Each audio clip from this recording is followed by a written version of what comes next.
दृश्य आपण पाहतोय कबूतरखाना परिसरातली मराठी एकीकरण समितीने आक्रमक भूमिका घेतलेली आहे आणि मराठी एकीकरण समितीचे कार्यकर्ते या परिसरात पोहोचलेले पाहायला मिळतात। शस्त्र घेत असाल तर आम्ही शस्त्राचं उत्तर शस्त्राने देऊ, कारण आम्ही छत्रपतीचे मावळे आहोत। आम्हाला कोणीही छत्राची धमकी द्यायची नाहीये।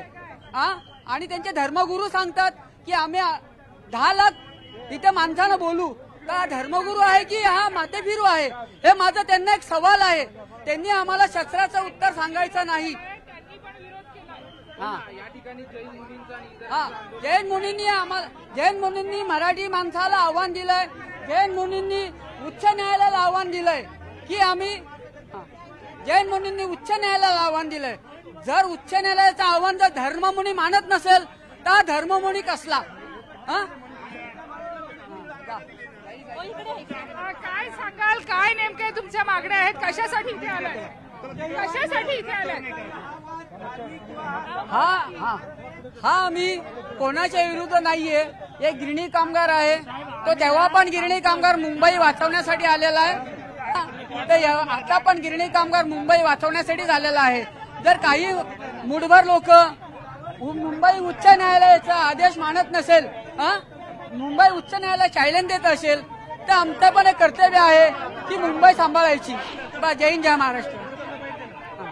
ज्या पद्धतीने हे सगळे गिरणी कामगार मैदानात आलेले आपल्याला पाहायला मिळतात, ताई काय सांगाल, कशासाठी मैदानात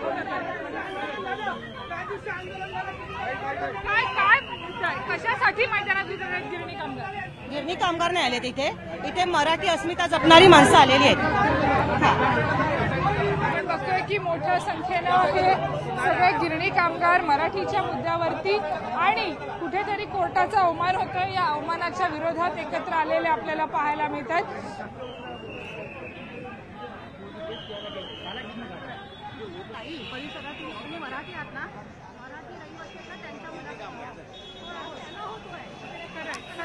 तर मुंबईच्या दादरच्या कबूतरखाना परिसरातली ही थेट दृश्य।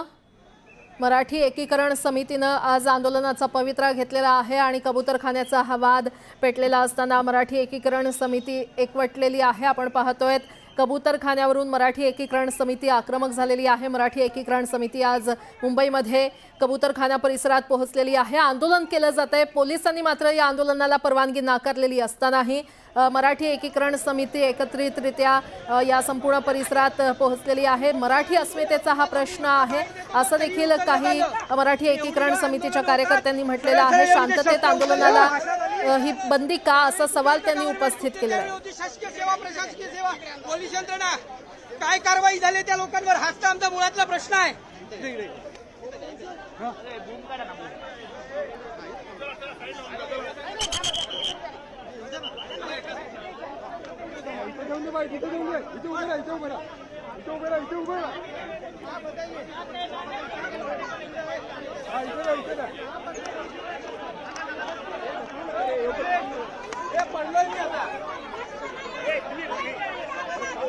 मुंबईच्या दादर परिसरातली ही दृश्य आहेत। दादरच्या कबूतरखाना परिसरात मराठी एकीकरण समिती एकवटलेली आहे।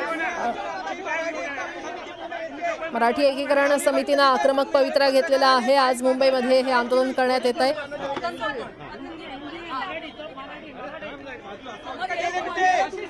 एवढी आंदोलन झाली, शस्त्र उचलण्याची भाषा झाली, त्यांच्यावर काय तुम्ही कारवाई केली, हाच तर आमचा प्रश्न आहे ना आजचा। आम्ही आंदोलन आहे, पोलीस आयुक्तांना खरं तर निवेदन देण्यासाठी मराठी एकीकरण समिती येते आणि त्याच्या अगोदरच जर त्यांच्या कार्यकर्त्यांवर किंवा मराठी माणसावर जर अशा पद्धतीचा अन्याय करून जर तिथून उचलून इथे आणण्यात येत असेल, आज गरज आहे मराठी माणसाला एकत्रित येण्याची, आम्ही तेच करतोय। मराठी माणसाचा आवाज दाबू शकत नाही, बोलू शकत नाही, बोलू शकतो।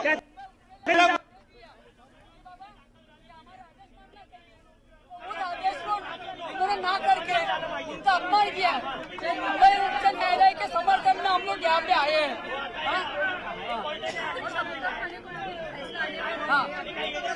त्याला समाजहितापुरता मर्यादित ठेवा। जर तुम्ही कुठचाही जातीय वाद निर्माण करण्याचा प्रयत्न केला तर इथला मराठी माणूस तुम्ही शस्त्र उचलण्याचा प्रयत्न करत असाल, बोलत असाल तर ते कोणावर उभारणार आहेत हेही सांगा, हाच आमचा प्रश्न आहे। आम्ही इथल्या मराठी माणूस दाखवतो की आमची छत्रपती शिवाजी महाराजांची तलवार उचलण्याची आमची संस्कृती आहे. हे जे काय सर्व हा प्रकार थांबले पाहिजे आमचं हेच म्हणणं आहे. कुठेतरी प्रत्येक समाज प्रत्येक इथे तुम्ही न्यायालय तुम्ही माणसं आहात ना, तुम्ही न्याय प्रयत्न होतो तो थांबला पाहिजे, अन्यथा मराठी माणूस याच्या पुढे सहन करणार नाही. रोडमध्ये मोर्चा निघाला त्यावेळी देखील परवानगी नाकारली, पोलिसांना ताब्यात घेण्यात आलं. आज देखील मराठी माणूस त्यांना पोलीस ताब्यात घेतलं. प्रशासन मराठीच्या विरोधात आहे. आमचा हाच तर प्रश्न आहे. ज्यावेळी आमच्या मराठी एकीकरण समितीने मीरा भाईंदरला आंदोलन घेण्याचा प्रयत्न केला त्यावेळी नोटीस देण्यात आली, मोर्चाला परवानगी नाकारण्यात आली. परंतु हा जो परवा काय प्रकार इथे घडला, तिथे फाडलं गेलं, चाकू सुरे आणून तिथे ताडपत्र्या फाडल्या गेल्या, मग त्यांच्यावर काय कारवाई केली हे गृहनिर्माण मंत्रालयाने जाहीर करावं. आमची छोटी छोटी मराठा आरक्षण असेल, धनगर आरक्षण असेल, शेतकऱ्यांचं आंदोलन असेल, याच्यामध्ये गुन्हे नोंद केले जातात. मग एवढ्या ठिकाणी संवेदनशील भागात जो काय प्रकार घडला त्यांच्यावर काय कारवाई केली हाच आमचा अंगावर गेले. पोलिसांच्या अंगावर जाऊन त्यांची वादावाद केली. आताही म्हणताय की आम्ही शस्त्र घ्यावी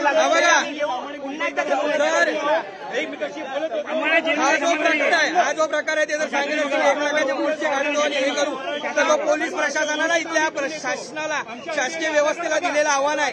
ते शासकीय व्यवस्थेने कसं निस्तरायचं. जर ते इथे बाहेरून येऊन सांगू शकत असेल कोणी 1 लाखाचे मोर्चे काढतो, अरे आम्ही मराठी आहोत ना बनक, आम्ही मराठी आहोत, आम्ही दाखवून देतो मग आम्ही कितीचे मोर्चे काढू शकतो. आज आमच्या मराठी मातेचे दुर्दैव आहे की आम्हाला आमच्या महाराष्ट्रात आमच्या स्वतंत्र भाषिक राज्यात मराठीच्या अधिकारांसाठी भांडावं लागतंय. हे आमचं दुर्दैव आहे. पण ह्याच्या पुढे हे सहन केलंच जाणार नाही कोणत्याही परिस्थितीत. आपण बघितलंय की जैन आंदोलन करत होते तेव्हा मोठ्या संख्येने इथे आलेलं पाहायला मिळालं. मॅडम तुमचा गैरसमज आहे. तुम्ही बघा आता बघा फक्त इथे येऊन आंदोलन केली गेली त्याला विरोध नाही झाला, त्याच्यावर किती कारवाई झाली. आम्ही फक्त बाईट देत होतो, अजून आमचे कार्यकर्ते यायचे, गोवर्धन साहेब पण येत आहेत, लक्षात घ्या. फक्त बाईट देत होतो तरी मराठी माणूस आहे, मराठी माणसाचं राज्य आहे, स्वतंत्र मराठी भाषिकांचं राज्य आहे. किती माणसं म्हणजे काय, उद्या अखंड मराठी समाज इथे उतरेल. ही जर नाट्य बंद नाही झाली तर अखंड मराठी समाज मात्र इथे उतरण्याचं राहणार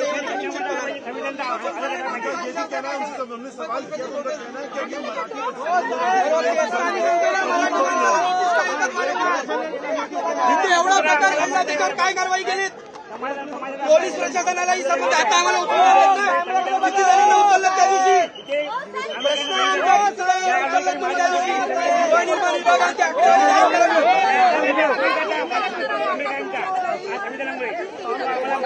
नक्कीच आमचे जे काय मराठी माणूस एकत्र येईल आणि पुढची भूमिका मात्र निश्चितपणे ठरवेल. भूमिका सगळेजण मराठी समाज मराठी माणूस एकत्र येऊन. मी खरं तर मी अजून वारंवार सांगतो, हा प्रश्न मराठी किंवा जैन हा प्रकार नाही, हा प्रश्न सामाजिक प्रश्न आहे, आरोग्याचा प्रश्न आहे. त्यामुळे त्याला कुठेही जातीयवादाचा रंग देऊन लोक ती भाषा करावू नये, बस एवढंच म्हणणं.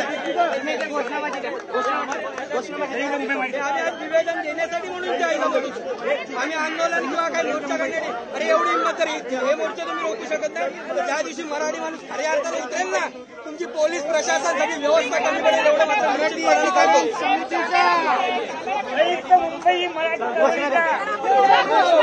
मराठी मुंबई चळवळी संघाचा मुंबई आमच्या हक्काची,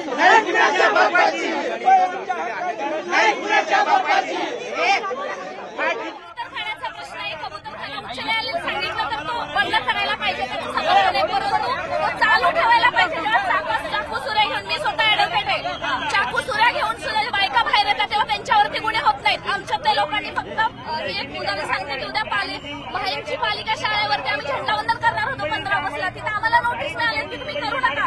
सिव्हिल कॅटेगरीमध्ये बिल्डिंग टाकली, मराठी अभ्यास केंद्र दीपक पवार त्यांच्यासाठी काम करणार आहे, तरी सुद्धा आम्हाला नोटीस मिळाली की तुम्ही तिथं करायचं नाही. म्हणजे जिथं आपला झेंडावंदन हा आपला अधिकार आहे ते आम्हाला करून देत नाही. मराठी माणसाने आम्ही तर असं शांत राहिलं तर उद्या आमच्या डोळी जड होतील, म्हणून आता आम्ही शांत राहिलो. ज्याप्रमाणे जैन मुनी वक्तव्य करतायत त्या वक्तव्याकडे कसं बघताय? सर जैन मुनीचं काय की त्यांचं म्हणणं आहे, सर असा विचार केला तर आमची गाय सुद्धा पवित्र आहे. आम्ही उद्या गायचा गोठा इथं बांधला तर कसं होईल. आम्ही आमचं सर्व प्रयत्न करतो की युनिटी डायव्हर्सिटी सर्वांनी एकत्र राहावं. आम्ही जर असं केलं तर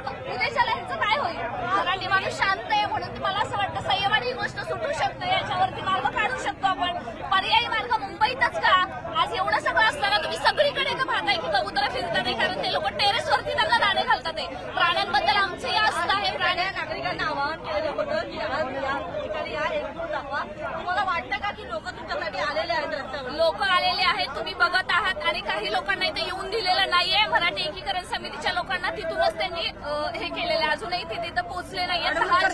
पोलीस अडवणूक करतात. अगदी आम्हाला तिथे किती वेळ झाला, 1.5 तास झाला आम्हाला तिथे थांबवणंही देत नाहीयेत. आमचं एकच म्हणणं आहे की उच्च न्यायालयाचा आदेश करा. ज्यांनी चाकू सुरे काढले बायका असू देत ना, गुन्हा करणारा लहान मुलं असलं त्याच्यावरती ज्युडिशियल जस्टिस फौजदारी गुन्हा दाखल करणार म्हणून सांगण्यात येत आहे की फक्त बीएमसीत कारवाई नाही करणार तर फौजदारी गुन्हा देखील दाखल होऊ शकतो. मॅडम कधी आज किती दिवस झाले त्याला असं अचानक कुणी काय केलं तर रातोरात उचललं जातंय. आपण पाहिलं नाही भाईंदरच्या मोर्चामध्ये आम्ही किती दिवस हे सगळं सहन करायचं. आता जर मराठी माणसांना सर्वांना वाज आणि अभियान शांत बैठ गए तो खतम. आज ऑलरेडी सगळ्या गिरणी बंद पाडल्या, मराठी शाळा बंद पाडल्या आणि काही दिवसांनी मराठी माणसांचं अस्तित्व भाषेवरती तर गदा आलीच आहे. डॉक्टर नरेंद्र जाधव समिती नेमली आहे, त्याचं काही माहित नाही, तो कधी निर्णय देईल. अशा कितीतरी सीबीएसईच्या शाळा आहेत. मी स्वतः प्राध्यापक म्हणून स्वतः काम करते. हे करत असताना सुद्धा कितीतरी शाळा आहेत की तिथं अजूनही हिंदी शिकवली जाते 1ली, 2री, 3रीला.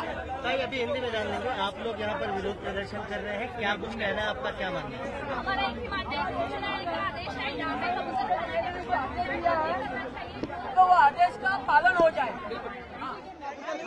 आमची एवढीच मागणी आहे, वनतरांनी इकडे यावं, सर्व कबुतरांना घेऊन जावं.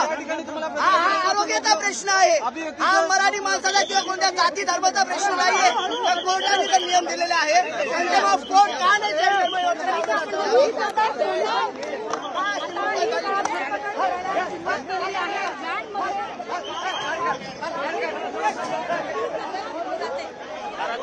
तर आपण पाहतोय पोलिसांकडून या कार्यकर्त्यांची आता धरपकड सुरू करण्यात आलेली आहे. मराठी एकीकरण समिती कबूतरखान्यावरून आक्रमक झालेली आहे.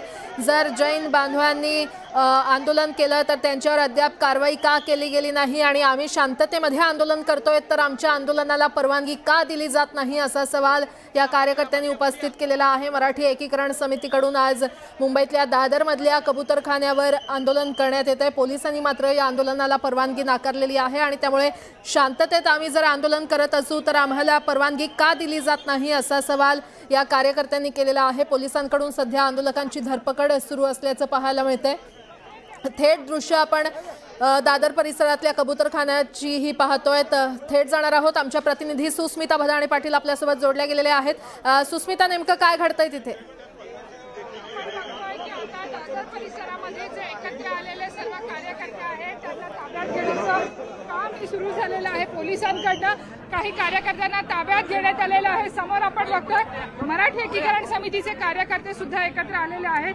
त्याचबरोबर जर आपण बघितलं तर राज्यभरामध्ये ज्या पद्धतीने कारवाई होणं अपेक्षित आहे त्या पद्धतीची कारवाई होत नसल्याचं सुद्धा त्यांनी म्हटलेलं आहे. पोलिसांकडे एक एक करत या कार्यकर्त्यांना ताब्यात घेतलं जात आहे. दुसरीकडे जर आपण बघितलं तर जैन समुदायांवरती कारवाई झाली नाही, परंतु आमच्यावर कारवाई का, अशा पद्धतीचा थेट प्रश्न या निमित्तानं त्यांनी उपस्थित केलेला पाहायला मिळतो.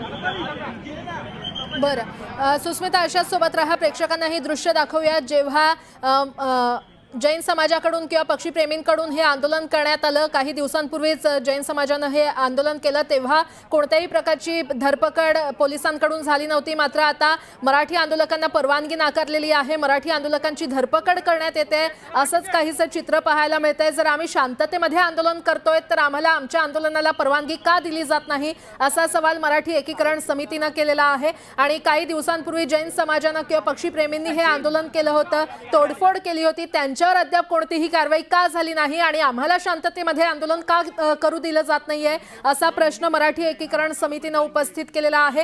ही दोन दृश्य सध्या आपण पाहतोय. दादरच्या कबूतरखाना परिसरातली ही दृश्य आहेत. मराठी आंदोलकांची सध्या धरपकड केली जाते. कबूतरखान्यावरून मराठी एकीकरण समिती आक्रमक झालेली आहे.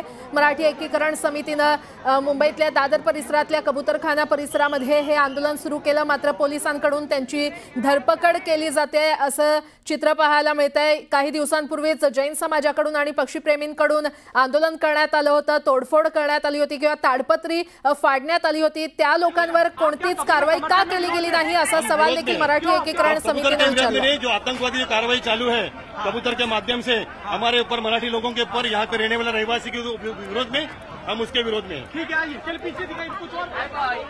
दादा क्या कहेंगे, क्या मांगे आज तक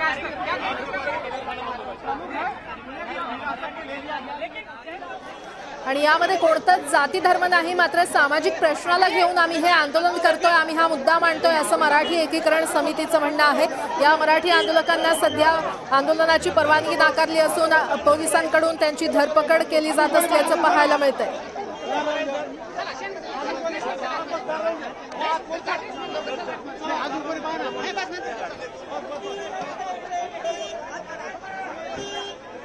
ये सार्वजनिक प्रश्न है, सामाजिक आरोग्य का प्रश्न है, उसको उतने तक ही मर्यादित रखें। यही हमारी एक मराठी भूमिका करते हैं। जय मराठी।